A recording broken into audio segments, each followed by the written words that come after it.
18வது IPL திருவிழாவின் 13வது league போட்டி நேற்று நடைபெற்றது.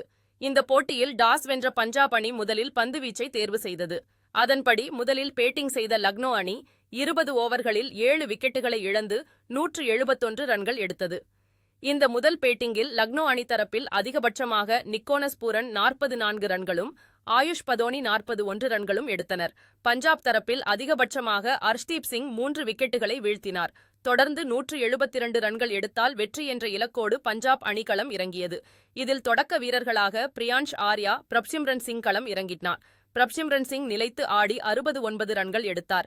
இவர் நேற்று நடந்த போட்டியில் 34 பந்துகளில் 9 பவுண்டரிகள் மற்றும் 3 சிக்சர்கள் அடித்து அணியை வெற்றியின் பாதைக்கு கொண்டு சென்றார். அதேபோல் ஸ்ரேயாஸ் ஐயரும் கூட நேற்று அரை சதம் அடித்து விளாசினார். இறுதியில் 16.2 ஓவர்களில் வெறும் 2 விக்கெட்டுகளை மட்டும் இழந்து 177 ரன்கள் எடுத்து 8 விக்கெட்டுகள் வித்தியாசத்தில் லக்னோ அணியை வீழ்த்தி பஞ்சாப் அணி அபார வெற்றி பெற்றது. இதில் பஞ்சாப் தரப்பில் அதிகபட்சமாக பிரப்சிம்ரன் சிங் 69 ரன்கள் எடுத்தார். மேலும் அவர் இந்த போட்டியின் ஆட்ட நாயகன் விருதையும் பெற்றுள்ளார்.